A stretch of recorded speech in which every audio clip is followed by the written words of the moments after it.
You're listening to the Back Home Network, presented by Homefield Apparel.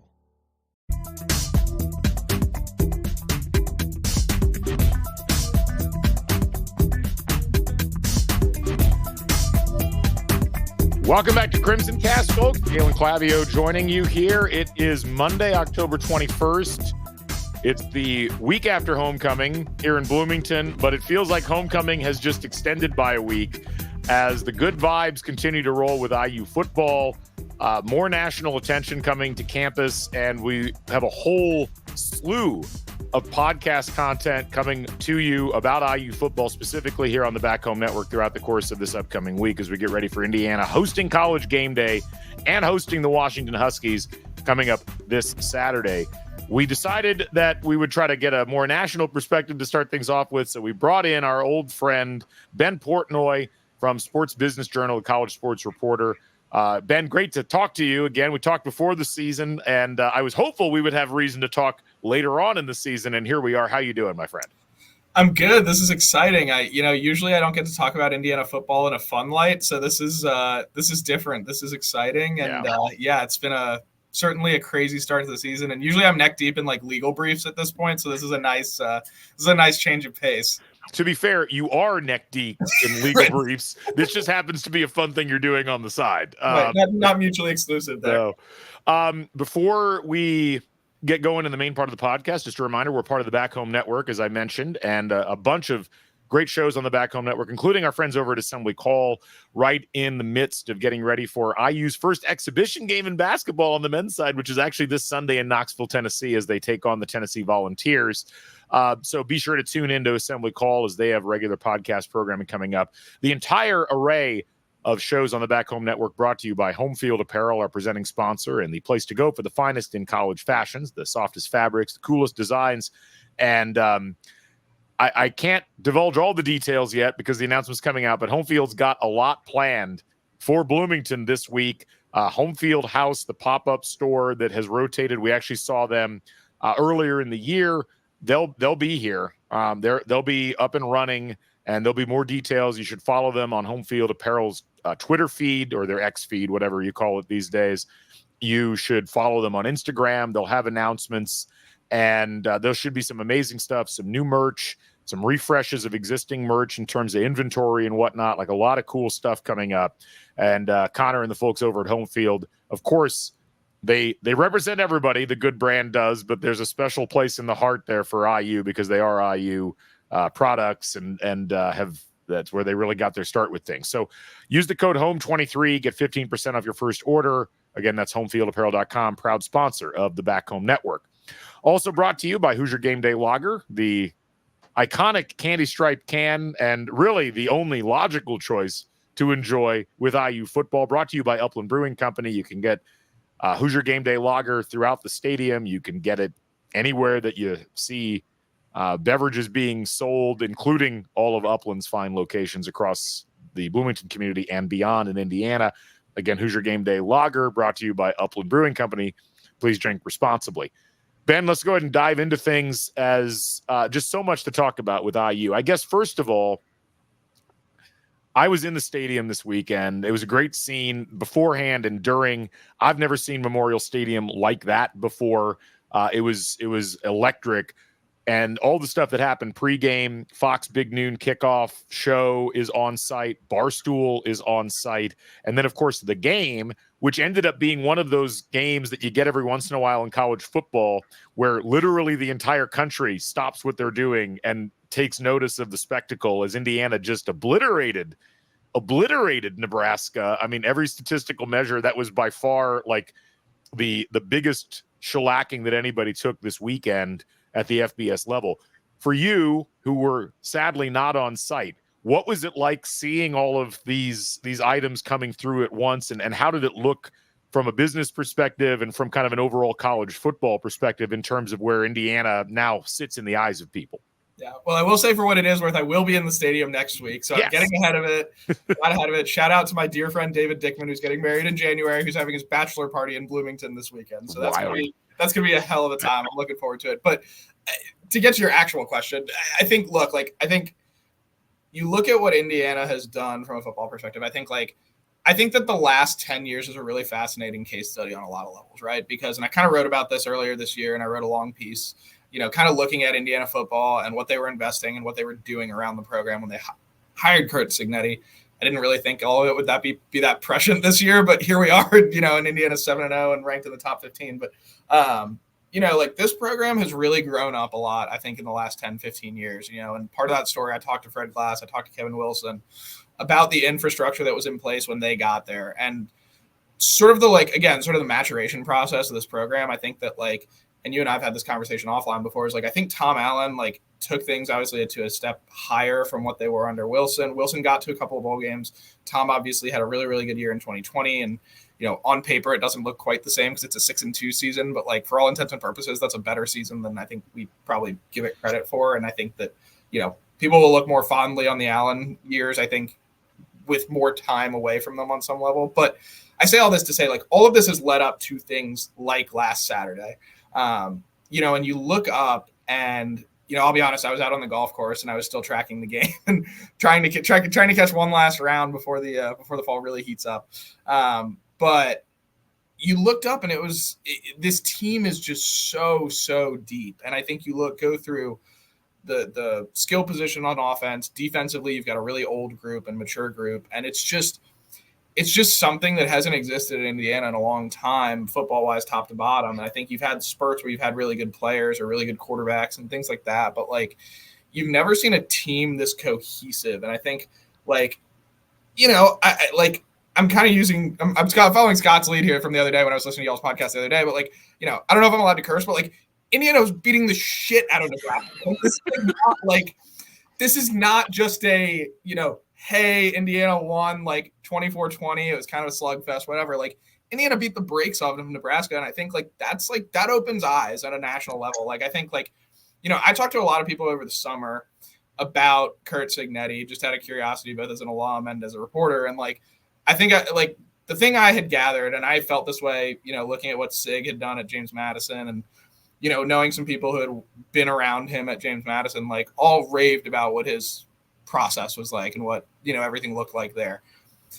A lot of the college football folks that I talked to, I had someone straight up tell me, people aren't talking about it enough, but Curt Cignetti is the best hire of the offseason. And this was in June. I mean, this is a guy who has, again, we've sort of seen it in the Lance Leipold realm, or Kalen DeBoer is a good example, recent history notwithstanding for both of those guys, I suppose. But, guys who have won at a really, really high level, everywhere they've been, there's something to that. And I think that, I think to actually get back to your question and what you're asking, this is something that Indiana hasn't had top to bottom. I think kind of since what Kevin did. I think when you look at what Kevin Wilson did, where he brought in a new staff, he revamped how Indiana structured its football staff, its football department off the field. Tom Allen did bits and pieces of those things and benefited from those things as well. But it's the same thing with Curt Cignetti. He has a system, he has a process. And when you look at what Indiana has done in NIL, the revamps that they've done on Memorial Stadium, the investments that the athletic department has made in football on a number of different levels, support staff wise, all of those things that take money into account, Indiana's checked those boxes. And now you're marrying all those investments with on-field success. And you see things like you saw last Saturday. There's a couple of items with that. We've talked about it on the show before, so it might be remedial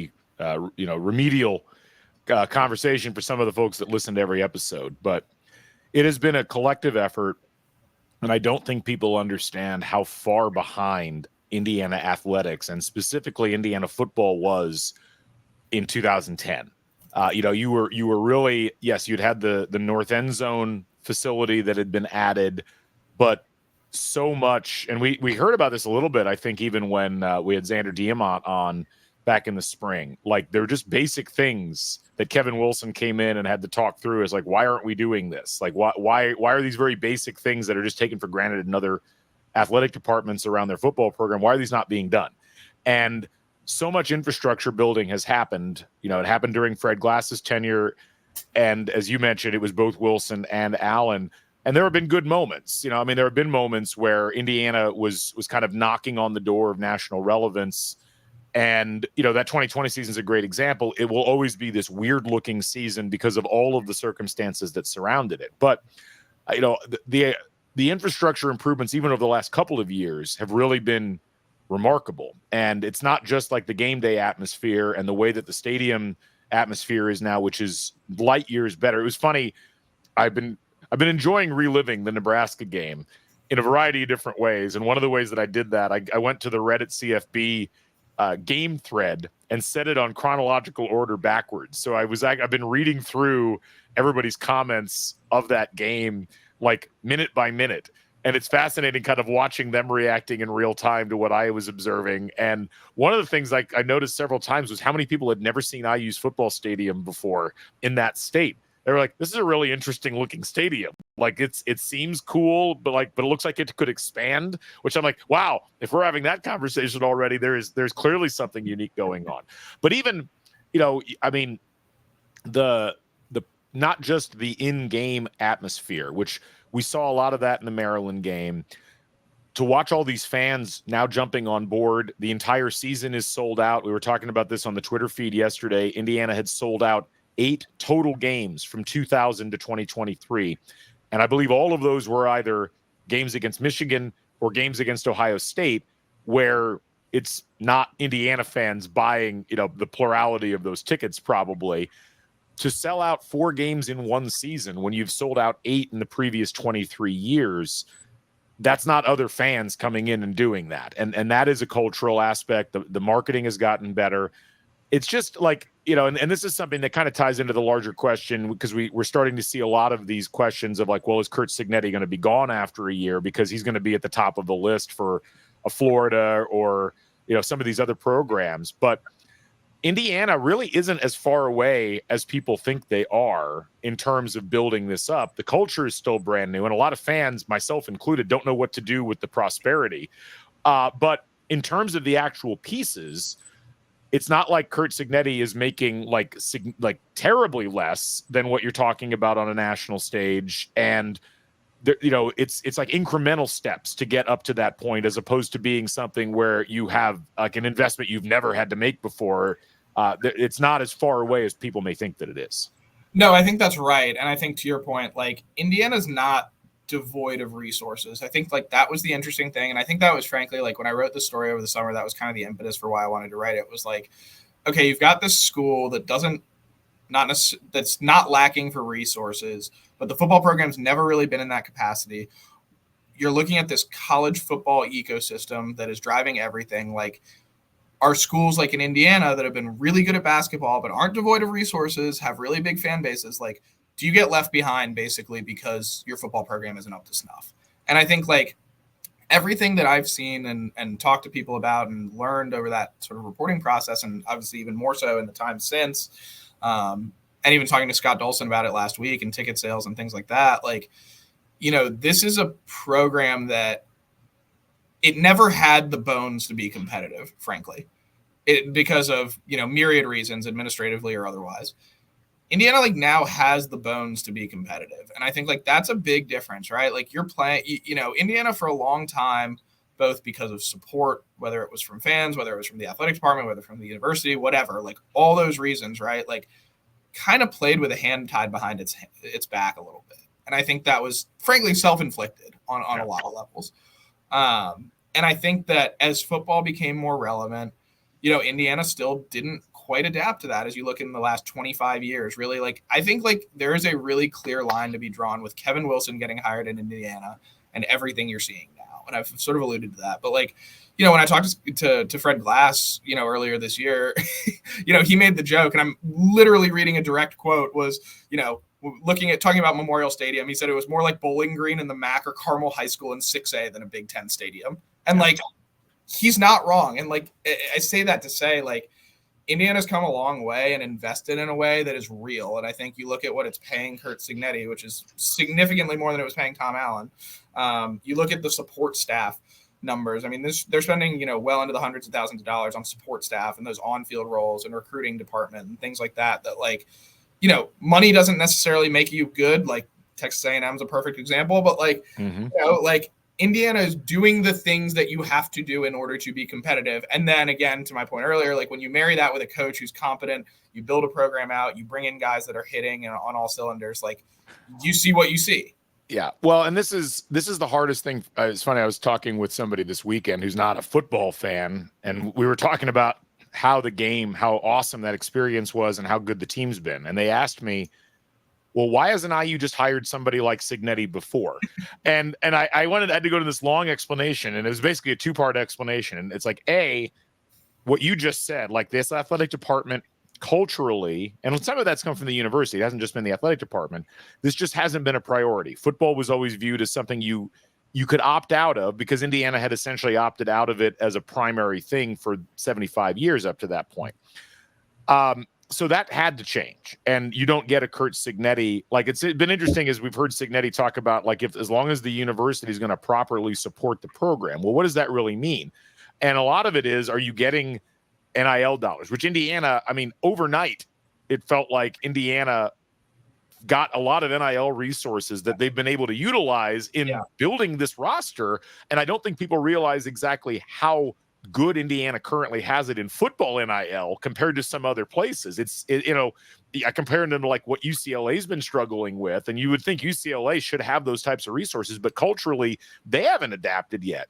So part of it is Indiana making that cultural adaptation, making it a priority, realizing that in this business environment in college sports, you cannot be the team that's like, that's fine, we'll be 17th or 18th in the Big Ten every year. But it's also, I don't think people realize what many of the people that you talked to in the summer realized, which is you have absolutely caught lightning in a bottle with this Curt Cignetti hire. I think there's a book, regardless of what happens with the rest of this season, I think there's a book that needs to be written. This is one of the most singularly unusual seasons I've ever seen for a team in college football. We've seen programs hire a coach and then make major bowls or become nationally relevant a few years down the line. But what's happening right now at Indiana, especially when you think about where Indiana's been the last 3 years with their program, if you told somebody about it, would make almost zero sense. Yeah. No, well, and if anyone from Indiana University Press is listening to that, I'll go ahead and volunteer. We're going to co-write it, Ben. Why don't you and we'll get the proposal written down right now, okay? Perfect. But no, I think your point is right, though, right? Like, I think that, like, there's so many things that you have to do in order to be competitive for football, and Indiana just chose not to check those boxes for years, and they have in recent years. And when you look at what Curt Cignetti's done, like, from a program perspective, like, talking to Cignetti, one of the things that stood out, I remember asking him straight up, like, I was pretty blunt about it. I was like, tell me why you wanted this job. Because I said to him, I was like, look, like, this job obviously has had its struggles. It's had its moments, but like, why on earth did you want this when you were winning at the clip you were winning at James Madison and frankly probably had other opportunities? And he was pretty straight with me. He said, look, like, I've done this job 3 other times. And talking about, Indiana University, Purdue, Elon, and James Madison. Like, point being, like, I think that Indiana, Pennsylvania, not Indiana, Purdue. So excuse me, I said Purdue, Indiana University, Pennsylvania. It's been one of those days. I get it. It's fine. We're good. I knew somebody would be pedantic about that in the comments. I just wanted to help. I appreciate that. That was a good catch. But you look at that and you look at the things that that Cignetti has done, right? Like, I think there's this sense that, like, Cignetti is this, like, brash, bold, guy. Like, the Google me stuff I know gets thrown around a lot. Like, I don't think it's quite that. I think it's that, like, Cignetti's just very blunt and to the point and will, like, tell you what he's thinking. And I think there's something to that. And I think, like, his program has sort of become some of that, right? Like, this is an Indiana team that's, like, unapologetically itself. They're very willing to just, like, it's Nebraska. Cool. You're 5-1. Great. You've got a 5-star quarterback. We're still going to, plow through your front door and go off for 56 points. Like, it's just, there's something to that I think is very unique and different. And there's an edge about it. And I think that, like, I talk about this a lot with friends who cover, other programs, like, sort of middle to lower end of Power 5 programs, whether it's in the SEC, Big Ten, or otherwise. Like, people get annoyed when some of these coaches are out there or out front. Like, Eli Drinkwitz is a good example at Missouri. People get frustrated with Drink being kind of as how he can be out in the sphere. But, like, if you're Eli Drinkwitz, like, or if you're a Missouri fan, or if you're an Indiana fan, like, if your head coach isn't out there talking you up, like, who's talking about you? And I don't mean that in a bad way. It's just a sense of, like, you need someone to spearhead that. It's me, I guess. No, I'm kidding. It's me texting Galen frantically on a Saturday about, like, some ridiculous thing. But, like, like there's something to that. And I think like you need someone like that in a lot of these programs. Like it's the reason why, people talk about it places like a Vanderbilt, like should they just go run the triple option, like and do something different, be weird, right? Like you need some of that to succeed at places that have not had success before. You have to think differently. Like you're not going to go hire Kirby Smart. Like that's just not how it is. Like you have to think differently and think about that. And I think like Curt Cignetti, yes, he worked for Nick Saban. Yes, he worked all across the Power 4/5, whatever we're calling it. Like he's been in those rooms, but he also went and kind of did it on his own and did it in a different way. And I think that like there's something to that I think carries a lot of weight. And I think you're seeing why he's able to be so successful at a place like Indiana that, why to his credit, like he walked in on the first day and said like, yeah, I was pissed off because no one wanted to be hopeful about the football program. Like, right. Indiana needed something. Like they needed someone to kick it in the rear and get things going again, I think. And that's the thing. It's it's been interesting hearing him kind of touch on that a little bit as the proof of concept has turned into an actual project. Yeah. And look, I mean, we've talked about this every week. I mean, I went on a podcast on Thursday of last week and they were like, well, what if you guys lose to Nebraska? And I'm like, look, like if Indiana wins the 8 games that I predicted that they were going to win at the beginning of the season, that automatically becomes like the 5th most successful season in program history. The entire history of the program, they've only won 8 or more games 4 times, I think is the number. And so you're dealing with a group of seasons there and kind of an overall culture that has had its moments where it's achieved some level of at least national relevance. But this is really like baby steps. Like you're still trying to figure out how to operate the whole machinery from top to bottom. And, it is fascinating. And it comes back to a lot of when I see these comments about, well, is Cignetti going to bounce for another program? It's like, there's actually a lot of advantages that Indiana has in this mix.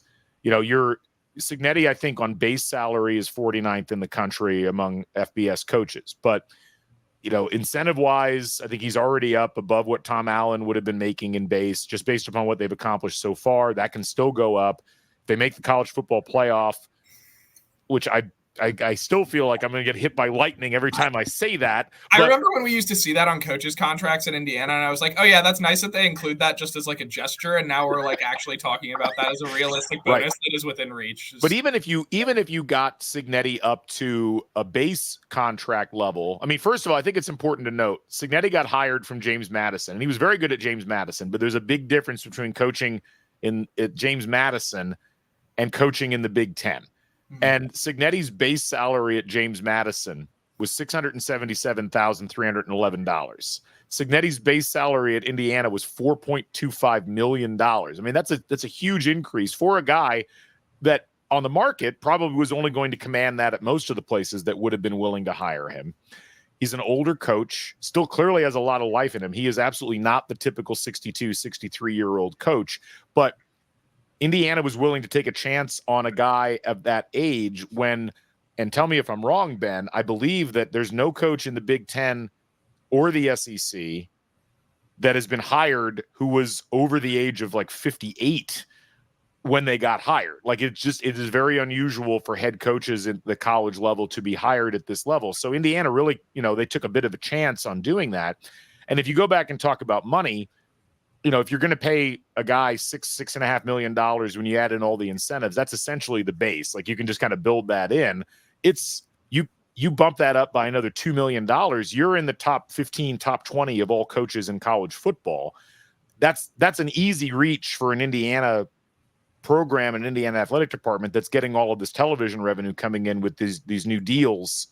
And it's also clearly money well spent. When you think about the amount of money you make off of selling out 4 games and all of the ancillary revenue that you get off of that. Like, I just think, I just want people, you never know.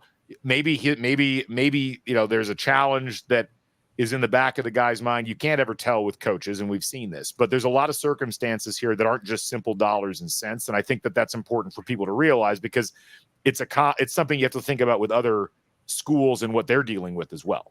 You don't think Indiana and Alabama are just going to trade coaches? Is that a thing is that a thing that we can discuss? It's not going to happen, to be clear, but well, that's a whole other discussion, probably for offline. But I think you're right though. I think the investment piece of it, right? The salary piece of it is important, and you made the point, right? Like Curt Cignetti is, I think, the 49th highest paid coach in the country, which top 50, lower end of the Big Ten, but if you bump that up to 6.25, I think he's at 4.25 in base salary right now. If you bump that up to 6.25, I'm just looking at USA Today's database in front of me. Like that moves you from 49th to 34th and matching Greg Schiano at Rutgers. So that's a big jump, and that's a lot of money. I mean, look, not to be, I'm very happy to be the one spending Scott Dolson's money for him, but again, to your point, with what comes with a strong football program, it's not just the coach or whatever, right? It's the ticket sales, right? Listen, at a place like Indiana where you're not selling tickets more years than not, that's a real number that factors in. You look at the impact on the community and everything else. And, there's myriad case studies around this of what a football weekend means for a college town and things like that. Those are not insignificant revenues for the university, for the school. Donations tend to go up when football teams are good. Enrollment goes up when football is good. These are things that happen across the country, and Indiana has never really been able to benefit from that because Indiana's never really had a competitive football program for the most part. Oversimplification, but basketball, while better than it has been, is not. I mean, it's not the program that just won 2 national titles in a row. It's not a program that's been to a Final Four since the first George W. Bush administration. I mean, so it's for a school that. Whatever you think about where college athletics should be within the larger spectrum, you cannot deny the immense knock-on effects that having fun, successful athletics programs will do for your institution writ large in terms of all the things that you're talking about. It is an investment that's worth investing in. Yeah, 100%. And I think that's the thing that's so interesting about Indiana. And again, to the point I made earlier about why I wanted to delve into that story over the summer was I asked Scott Dolson this basically and said, look, do you feel like you're at a point where you basically have to spend on football, or else kind of thing, right? Do you feel that you're kind of playing with not necessarily house money, but in the sense of, hey, if we don't spend on football now, there's no, now is going to turn into, oh crap, what did we do, X number of years ago that didn't set us up for the future, or whatever the future iteration of college sports looks like. And, I'm paraphrasing, but yeah, the answer was basically yes. You need to spend money now. And I think, again, administratively, this is a group, and Fred Glass deserves a lot of credit for this as well, for what people will say about Fred Glass. He did a really good job of, bringing forward facilities across campus, but football in particular. And Scott Dolson has continued that. And I think one of the things that I think was super interesting in my conversation with Scott, and he said this a couple of times when we've talked, is about this exact thing, is when they looked at this coaching search and this coaching hire, he said, he was look, we took a look at other schools that are basketball centric that have been successful in football. And he said, we looked at North Carolina, we looked at Kansas, we looked at, places, Kentucky is a good example, right? He said, we used those as basically a case study and said, that is what we want to do. And he said, he was look, I am a firm believer that you can be successful in both. And I think Indiana is truly testing the limits of that theory right now. And it's pretty crazy. I think it is, you're seeing success really quickly, which I think is also an underrated piece of this. Cause I transfer portal aside, I'm still a pretty firm believer that it takes, 2 to 3 years to really totally flip a football program, even though you can plug holes with the transfer portal. What Curt Cignetti is doing, the overhaul that he's created in a year, I would be shocked. And I think a lot of other, national reporters would tell you the same thing. I would be shocked if he is not, one of the 2 or 3 names for National Coach of the Year, independent of what happens the rest of the season, pretty much. Yeah, that's the thing. I mean, people would have been thrilled with a 7-5 record at the beginning of the season. I think most IU fans would have just been yes, sign me up. Wherever that contract is, I will sign that. So, and the runway is there. And I wanted to use this to try to transition into how important is it to have an actual ESPN College Gameday coming to campus for the first time. Yes, there was the Thursday version Were you on campus for that yet? It was my senior year of college. Okay, yeah, I've lost track of when everybody graduated, but which I realized the other day was almost like not quite a decade. It was like 7 years ago, which is insane. I have some real bad news for you. That does not get better. That actually gets worse the further away it is. But we remember there was a fun environment, and it was cool, and it was a big game, and it was like one of the first games of the college football season. And it was nice that IU was finally getting some national attention. This is different. And even with Big Noon Kickoff, which I thought that was a lot of fun, it really showcased the campus well. And I thought IU fans really showcased the program and the culture well. The Fox people even said that on multiple occasions. You had Barstool here. Game day is kind of a different thing even beyond that because of it being an institution in college football for as long as it has been. Yeah, I'll say this, and it's a good example. I was out at Cal and Stanford a couple weeks ago, running around with ACC Commissioner Jim Phillips, and we went out to game day at Cal, and it was started at 6 a.m. Students were there at 3 in the morning. Game day had never been to Cal before in any capacity, and it was absolutely insane. Like, I've been to game day probably close to double-digit times or more in doing, myriad jobs in this industry, and, like, I've never seen anything like that scene I saw at Cal. And I would venture to say that, like, you're going to see something similar in Indiana this week. Like, I think that, like, what bringing game day to places that haven't been successful or haven't had it or had that scope or spotlight is such a real and valuable thing. Like, I think there's so much to that. And I think Indiana is a perfect example of that, right? Like, I think it's part of why people love college football is you get places that are not necessarily in the center of college football, the college football universe all the time, popping up on the map. And this is a perfect example of that, right? Like, you're going to have the, preeminent college football pregame show on campus. And I think people are going to be really excited about it. Like, this is a fan base that I think, like, people outside of the Indiana fan base, like, I think, Galen, we've probably joked about this. Like, when I was in school and when College Game Day came, 6 years ago, 7 years ago, like, it was like the hipster thing to do was to be an Indiana football fan. It was sort of like, yeah, like everyone loves the basketball team, but they're like, yeah, like if you really want to get like underground and a little like, Lou Reed type, like, yeah, you're a football fan in Indiana. And like, the thing is like Indiana fans travel. It's a really fervent fan base. Like, everyone who's listening to this is probably a part of that. Like, this is a group that shows out, and you look at some of the scenes from Big Noon Kickoff and Barstool and everything else that came last week. Like, I think it's going to be, however many X that this week with College Game Day. Like, this is going to be a wild crowd. And I think, like, again, like to your point, like I was watching that game on TV and on my phone as I was finishing up at the golf course and like looking at scenes of the stadium. Like, I've never seen anything like that in the 10 years since I got to campus, since my freshman year. And like, it is something that's different. And I think there's a real energy around it. And I think like the magnitude of bringing something like game day is, to Curt Cignetti's point, he's like, like we're winning and people are getting behind us, like shocker, right? Like this isn't like an overly complicated formula. Like if you win, people will get behind you. And I think Indiana fans, like generally speaking, always get behind a winner no matter the sport. I mean, look at the support that's been there for men's soccer for such a long time, right? Like that's a really unique thing that doesn't exist everywhere. And I think it's because they win. And I think that you're seeing that on a much bigger scale with football, with College Game Day showing up, with everything that comes with that. Like, I think it's going to be crazy. And you throw in the fact that Pat McAfee was in Indianapolis for however many years. And like, there's a lot happening here. And Nick Saban being, on the show now with Curt Cignetti and all the ties there, like there's a lot happening here. And I think, folks are going to be in for a treat. I think it's going to be crazy. I want to be respectful of your time. So last question for you. The big thing hovering over the program now, beyond the game day thing, is the college football playoff. And, I mean, the AP poll was a disappointment to people when it came out this week. Indiana, I mean, Indiana's ranked about as high as we've ever seen them. They're ranked above Alabama and Texas A&M, which was hilarious. But then CBS puts out their power ranking today, and Indiana's 7th. And every power ranking, everything that's taking into account resume, whether that's Bill Connolly's, S&P Plus projections, there's a couple of others that are in this mix as well. Not only is Indiana in the playoff in a lot of these projections, in some of the projections, they're hosting a first-round playoff game. In the first year of a 12-team playoff, I mean, first of all, this year in college football has been unusual in that there's not really a dominant team. There's not there's not a clear, I mean, I think talent-wise, there's probably 3 teams I would say are far more talented than everybody else in Georgia, Ohio State, and Oregon. And everybody else is kind of in this mesh of other teams underneath. I'm not trying to insult anybody, but like Indiana's right in that mix right below. And honestly, Ohio State may be down in that mix too. Like they haven't exactly looked dominant either. Neither is Oregon. I guess neither is Georgia. So it's a perceptional thing.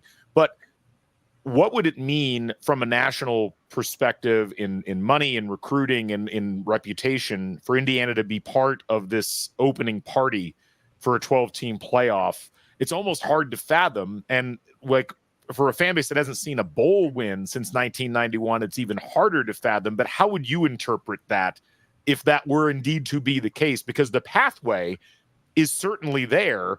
Like FPI's projections for the rest of the season, Indiana is, I think, a minimum 75% favored in every game except one. If the numbers held, they'd be 11-1, and Ben, they'd be in the playoff at 11-1, would they not?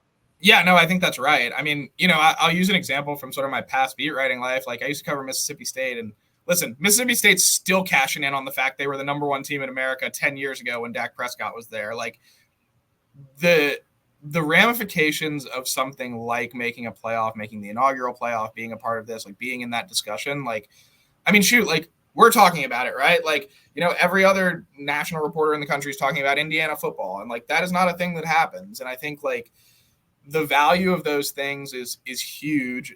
Financially, obviously there's incentives based on those kinds of things that go on with coaching staff and things like that. But you look at what it means for your sort of status in the Big Ten, what it means for recruiting, what it means for NIL. Like, look, like, I mean, this is sort of a ledge that we haven't jumped off of yet, but like, there's a lot of donor fatigue around college sports right now, and people don't want to be, insert donor here doesn't want to be bankrolling the football program every single year because of the way that everything is structured right now. Now that may change, and there's going to be some changes to that, assuming the House settlement and everything else goes down. But, even still, like, you want to find a way to reinvigorate donors, win some football games and get into a playoff. Like, guys, like it's pretty damn easy to raise money when you're winning football games. Like, when you're not selling hope, but you're instead selling accomplishment, it's a lot easier. That's any walk of life, right? Right. Like sales isn't that hard when you're winning, right? Like I'm no sales expert, but like my base understand. I'm not a Kelly grad, to be clear, but it's there's some simplicity to a lot of this, right? Yeah. But I think to your point, like I think like Indiana should be favored in 3 out of their last 4 games, and I think four out of their last 5. I mean, because it's Washington, Michigan State. Yeah. Michigan, who right now doesn't look great, Ohio State, and then Purdue. Like, I think it is insane to say, considering, and you've watched far more bad Indiana football than I have, but I've watched enough bad Indiana football in my life to say that, like, is 10-2 disappointing? Maybe. Like, I don't know. It's just kind of an insane conversation to have, but, like, I think about it, I use my own sort of life experience with this. Like, the first football game I ever went to as an Indiana undergrad, Indiana barely held on in double overtime against Southern Illinois. That was my first experience with Indiana football, and it was like, oh my God, this is going to be rough. Right? It's funny. So my oldest kid is 9. For that game, we happened to get tickets up in the suite area, and so we brought her to that. She was a month old, and I remember being so disappointed in how the game went. As I'm walking out of the stadium, I'm just like, I feel like I'm committing malpractice as a parent, having brought her to watch that. Now, there's 2 funny postscripts that A, they end up going to a bowl that season because that was the 2015 season that ended in the Pinstripe Bowl. But B, that 9-year-old now has a season ticket. And this was the first year we bought season tickets. And she absolutely is in love with going to IU football games. She loves watching the games. She hangs out with her friends. And I'm just thinking, you have no idea how unrepresentative this is historically of what, like to be born essentially into this world where this is what you're now seeing on a regular basis. It's almost hard to fathom. And so it is funny thinking that was your first game as well. It's just it's hard to get your head wrapped around all of that. It really is. And to the point, you were making earlier is like to think about Indiana in a college football playoff. Like, I think it is, again, like I kind of joke about it, but like those were incentives that were written into contracts for years. And it was sort of like this, oh yeah, that's cute. Like Indiana in theory is playing the same sport as some of these other programs. Like, yeah, that's great. But like, it's just like, it was like, oh, okay, cool. That's cute. But like, this is actually a real conversation. And I think like, again, like Indiana's kind of in the driver's seat for one of those spots. And even if you lose to Ohio State, like there's still a world that you're playing in the Big Ten championship game, which is a whole other discussion that we haven't had. And I think it's just these are things that then have, like, when you look at the bottom line and you look at the financial perspective of college sports and everything that's relevant there, like these have real ramifications on donations, on attendance, on, season ticket sales for next year, recruiting, NIL donations, all of those things. Like that all ties directly to what you're seeing on the field. So like, despite everyone's best efforts to destroy college sports, like there's still some good things and some sort of like fun things that are happening. And I think like Indiana football is absolutely one of those things in the center of the college football universe right now. Again, I feel like we're going to get struck by lightning, even having this conversation. It's like that Caddyshack scene where, the priest is like, this is the best round of my life, and he gets struck by lightning. That's kind of where we're at with Indiana football. Exactly how I feel. I've felt that for like 4 games in a row. And as people have heard on the podcast, I am in the weird position now. I've been to every game, home and away. Flew out to UCLA, drove up to Northwestern, and I've been on the ride the whole time. I've been in the stadium for almost every minute of every game so far. And I can't remember the last time I did that, because even in seasons where we were good, it's like, hey, they're up in the third quarter. I think we can leave. You feel like you're going to miss something major if you're not in the stadium right now. It's like, this is a ride I would like to continue on all the way to the end. And I'm like, I don't even want to think about how it's going. I just want to enjoy the fact that it's happening. Well, and I think, the thing that's so unique and interesting, and I think Joel Klatt made this point on the broadcast. I think you guys might have talked about it on the podcast the other day. Like, it's the way that Indiana's beating people too. I think that's interesting, and I think has caught people's attention. Because, like, look, like I get it. Like, people are going to say, hey, the schedule is what it is. And like, look, like I think in all fairness, like Nebraska is probably an 8-4 team, right? Like that's probably a like sort of upper middle part of the Big Ten. But like, when is the last time Indiana dismantled a team like that? A, and B, like Indiana's done that to everyone, right? Like Indiana is beating the hell out of people. And I think like that's the difference, right? Like there are certain, like, we talk a lot about coaching hires and firing and things like that. And like, the things that get coaches fired are sort of 2 things. One is hiring the wrong people around them.